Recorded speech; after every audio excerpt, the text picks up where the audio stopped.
Please welcome to the stage Antonio Zappulla, CEO of the Thomson Reuters Foundation.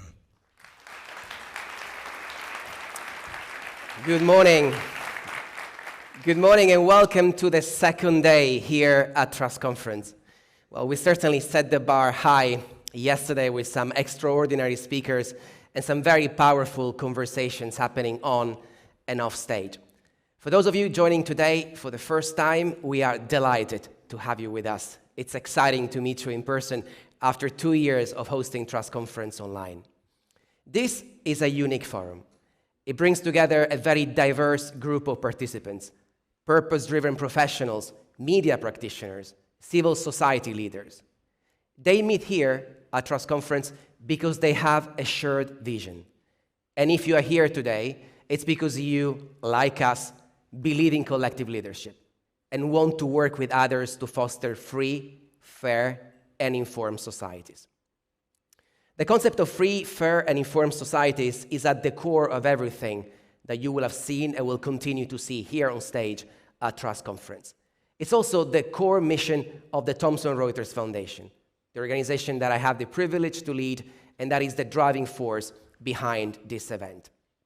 The conference is an opportunity for us to gather everyone we work with and to tackle some of the most critical issues of our time, issues at the intersection of socioeconomic inclusion, sustainability, media freedom, and human rights. These are the critical issues of our time. The timing for this conversation has never been more critical. Free, fair, and informed societies are under attack. Around the world, independent and accurate information is being silenced. Social polarization is mounting. Our democratic values are being eroded. Climate change continues to displace and even kill people in every continent. Geopolitical tensions are knocking the world's economies off course. And all this is set against an unprecedented level of digital acceleration, one that has led to progress and opportunities, but one that has also created new forms of discrimination. The power of Trust Conference lies in the participation of everyone in this room, from the experts and the innovators to those of you who have made the effort to be here. It's your expertise, it's your drive, it's your work that contributes to stronger societies. Yesterday, we examined how the flow of information and data affects the distribution of power around the world. We discussed the surging threats to media freedom. We celebrated courageous reporting. We looked at ways in which new technologies can help shape the future of journalism.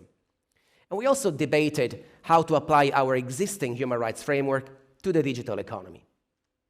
Today, we'll be turning our attention to the global imbalance of power through a different lens, one that encompasses the drive towards more inclusive and sustainable economies. From conflict to climate, when global crises hit, it's the world's most vulnerable that are always hit first and hardest. And progress towards narrowing the divide between the most powerful and the least empowered is stalling. In fact, is even reversing. According to the World Inequality Report, today, the poorest half of the world owns just 2% of global wealth. In contrast, the richest 10% owns 76% of all wealth. The dramatic consequences of the COVID-19 crisis are staggering.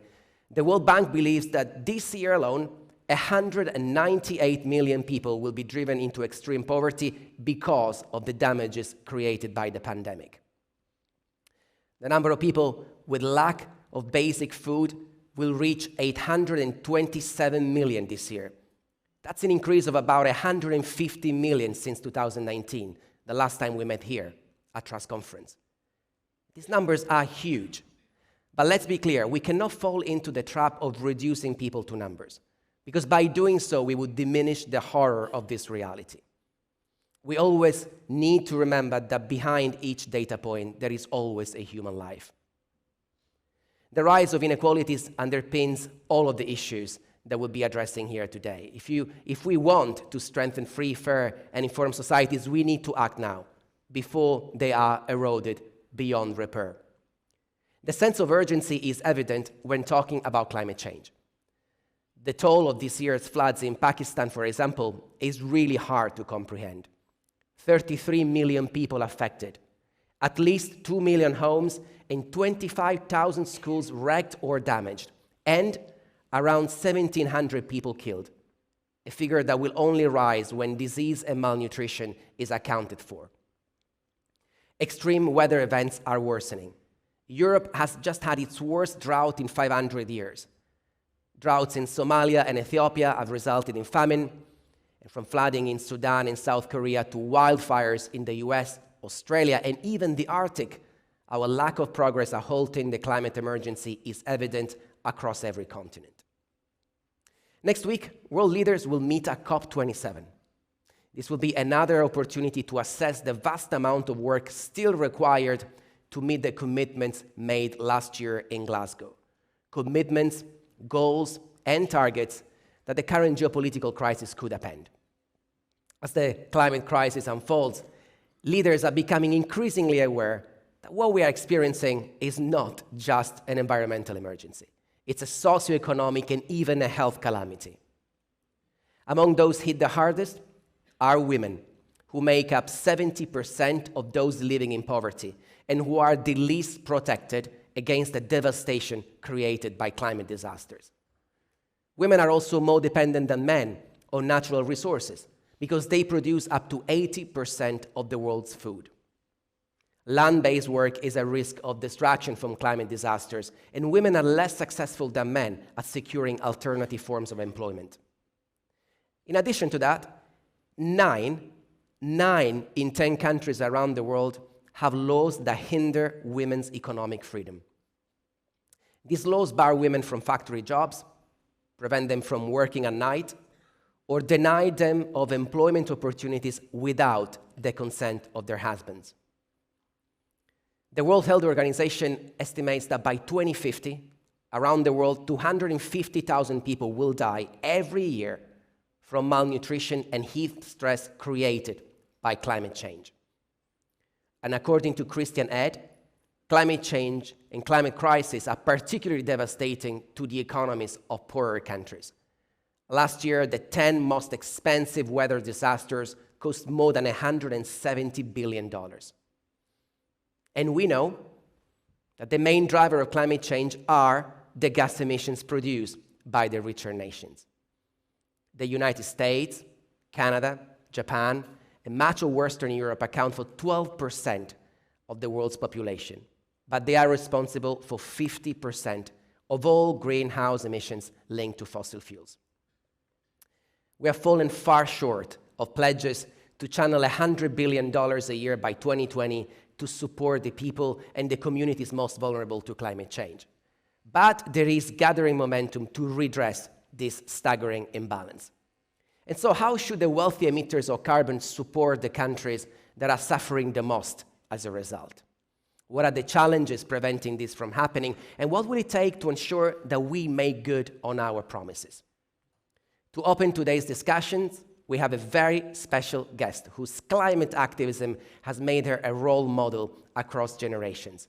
I'm absolutely delighted that Vanessa Nakate will be joining us on stage to share her powerful insights. And of course, later on today, we'll also be hearing from Inger Andersen, the Executive Director from the United Nations Environmental Programme, who will give us an exclusive preview of the key issues facing global leaders, institutions, and companies gathering at COP27. We'll turn next to the challenges of transitioning to a greener economy. The environmental benefits of green energy are clearly very well documented. Renewable energy reduces carbon emissions and it slows down global warming, but there are also clear financial benefits. Moving to a decarbonized energy system by 2050 could save the world at least $12 trillion. And this transition would generate employment. According to McKinsey, the green economy could create 200 million jobs in the next 30 years. Since the invasion of Ukraine in February, the urgent need for alternative energy sources has grabbed news headlines and has dominated the political discourse. Beyond appalling human rights abuses that we talked yesterday about, this war has disrupted all gas supplies and has led to soaring prices across Europe. This, of course, has accelerated a global desire for increased energy security. And here is the paradox. Today, we know more clearly than ever that we urgently need to rely on clean energy. The race to net zero has never been more critical. Yet, some nations had to revert to carbon-intensive activities as a stopgap. So will the current geopolitical tensions accelerate or delay this transition? And if so, how? And are governments and businesses ready to work together to ensure that policy, legislation, and finance can facilitate and handle this urgent energy transition? Our speakers will take the pulse of where we are in solving the net zero equation, and will examine what this transition would mean for the least developed nations, those that still rely the most on fossil fuels. Today, we'll also explore the hidden and darker side of the green economy. We'll look at how the surge in demand for materials that are needed to fuel the green economy is also driving forced labor. According to the ILO, 27.6 million people are currently held in slavery worldwide. That's equivalent to the population of Australia, Malta, and Iceland combined. In China, for example, the human rights violations against the Uyghur Muslims in the Xinjiang province have been linked to the global solar panel industry. This had prompted a number of measures, including sanctions, as an effort to stop the abuse. And today you'll be hearing from our colleagues at Thomson Reuters Special Services. They will analyze how effective these sanctions have been so far, and through data, they will also illustrate the practical challenges some companies face in understanding the risk of slavery in their supply chains. We'll also be showcasing the results of our very own investigation into the labor violations taking place in remote parts of Brazil. Here, workers are being kept in slave-like conditions to harvest sugarcane that is then fermented to produce ethanol, a greener type of fuel that is now in high demand. You'll hear from Fabio Teixeira, who spent months covering this story. His investigation is a red flag for us all, because if the energy transition is not just, we risk repeating the same old mistakes. We risk creating yet more poverty, more inequality, and new forms of exploitation. Putting people at the center of this green energy transition is fundamental. And in order for that to happen, policymakers, companies, and investors need to understand and tackle the root cause of inequality. In the past few years, the ESG framework has been increasingly adopted by the private sector to monitor its impact on the environment and society, and to assess its governance, looking at issues such as transparency and accountability. Last year, a quarter of US companies included some form of environmental or social metric as part of their executive compensation plans. This model is becoming critical because investors are increasingly applying these non-financial factors as part of their assessment to identify material risks and growth opportunity, in particular for listed companies. In fact, according to PwC, asset managers are expected to increase their ESG-related assets by 84% in the next 4 years. The value is predicted to reach almost $34 trillion. This will constitute 22% of total assets under management. Investors are recognizing that companies with strong ESG credentials have fewer risks and perform better. And so conversations around responsible business and human rights are moving up the boardroom agenda. And whilst the E and the G criteria of ESG framework are easier to monitor, more efforts need to be put in place to assess the S in ESG, the criteria that monitors companies' impact on their employees and the communities where they operate. There are significant misconceptions out there. Data standardization is still lacking. Key criteria are yet to be identified. And so our recent Inclusive Economies work has focused on the importance of the social component of ESG.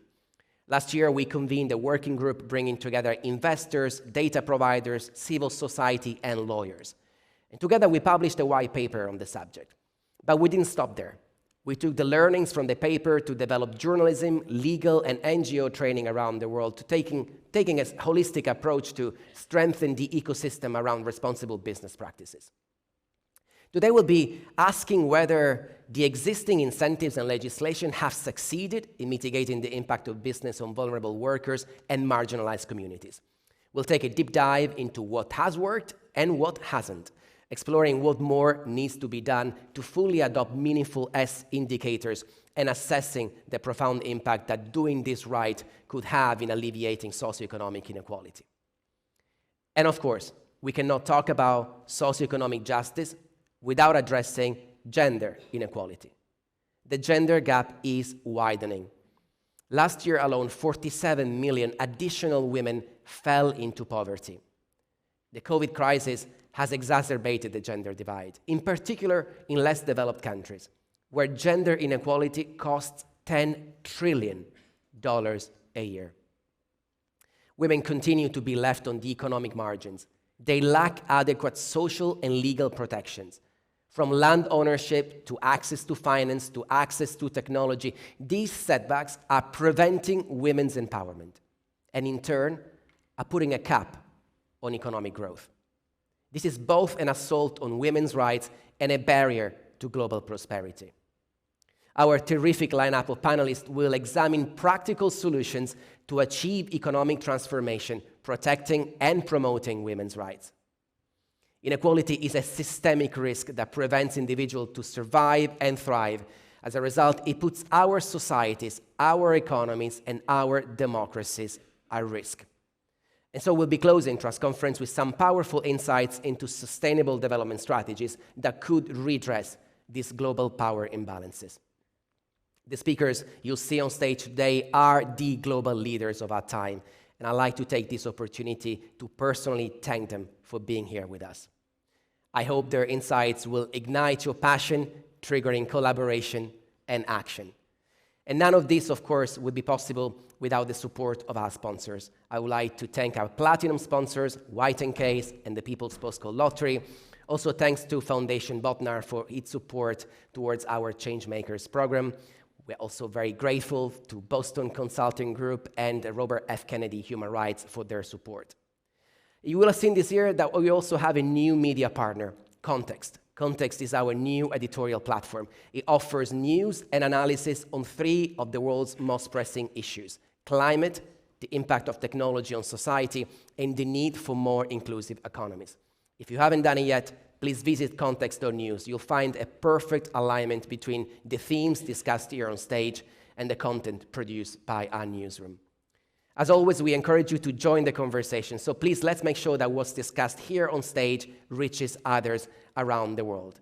So please share your insights and your reactions using the hashtag TC2022, and you can, of course, also follow our Twitter live feed at TrustConf. And if you haven't done it yet, download the Trust Conference app. In the app, you'll find the program, but also the app will give you the opportunity to connect with other delegates that are here in the room. There is a lot of content for you today. I know you will enjoy it, and I know that there are some amazing connections waiting to be made here in the room.